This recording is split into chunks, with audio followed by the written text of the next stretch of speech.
देश के पहले तो आप सबको नमस्कार।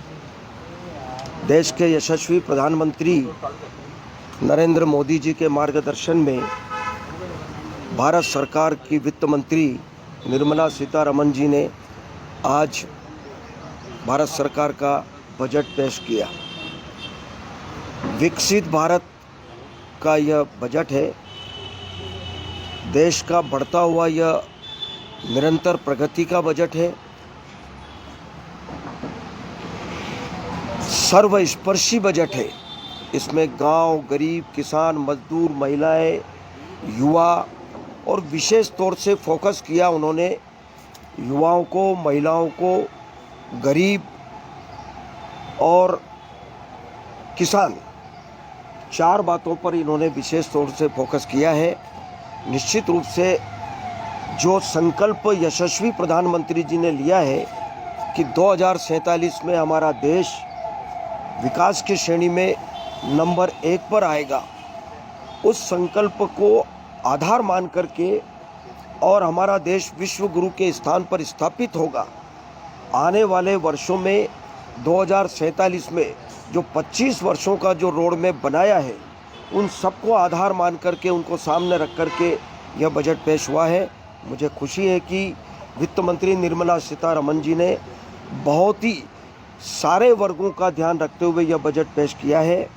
अब सबसे महत्वपूर्ण बात यह है कि 12 लाख तक की जो इनकम जिनकी होगी उनको इनकम टैक्स अब नहीं लगेगा। पहले यह 7 लाख का था, 7 से बढ़ा करके उन्होंने 12 लाख का किया है।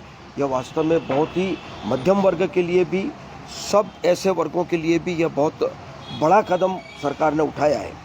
किसान क्रेडिट कार्ड में भी उन्होंने 3 लाख से बढ़ा करके 5 लाख का जो प्रावधान किया है, यह वास्तव में बड़ा एक ही महत्वपूर्ण प्रावधान उन्होंने किया है। और अगले 3 सालों में सभी जिलों में कैंसर के इलाज के लिए सेंटर प्रारंभ करेंगे। यह मुझे लगता है कि बहुत ही महत्वपूर्ण निर्णय लिया है, क्योंकि इस बीमारी से बहुत लोग ग्रसित थे और उनके बारे में यह निर्णय उन्होंने लिया है। एमएसएमई की सीमा को भी बढ़ा करके उन्होंने 5 करोड़ से बढ़ा करके उन्होंने 10 करोड़ किया है ऋण गारंटी का। और स्टार्टअप के लिए भी उन्होंने कर्ज की सीमा को 10 करोड़ से बढ़ा करके उन्होंने 20 करोड़ किया है। ऐसे प्रदेशों को जो पूंजीगत व्यय के लिए जो सरकारों को जो ऋण देने का प्रावधान था, 1.5 लाख करोड़ का जो उसको निरंतर किया, कंटिन्यू किया। पहले भी था ये 50 वर्ष तक के लिए ऋण देने का जो प्रावधान था उसको उन्होंने कंटिन्यू किया है। और निश्चित रूप से इससे मध्य प्रदेश को भी लाभ मिलेगा बिना ब्याज के। और विशेष बात यह है कि पूंजीगत कार्यों के लिए यह ऋण दिया जाएगा 50 वर्षों तक के लिए बिना ब्याज के। इस प्रकार से अनेक ऐसे छोटे बड़े निर्णय लिए हैं।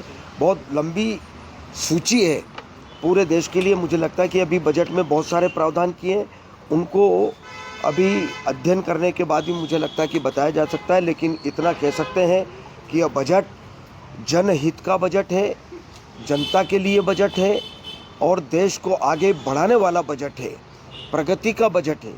इसलिए यशस्वी प्रधानमंत्री जी को भी हम धन्यवाद देंगे और यशस्वी वित्त मंत्री भारत सरकार की, उनका भी हम हृदय से धन्यवाद कर रहे हैं, आभार व्यक्त कर रहे हैं, बधाई दे रहे हैं कि उन्होंने बहुत अच्छा बजट प्रस्तुत किया।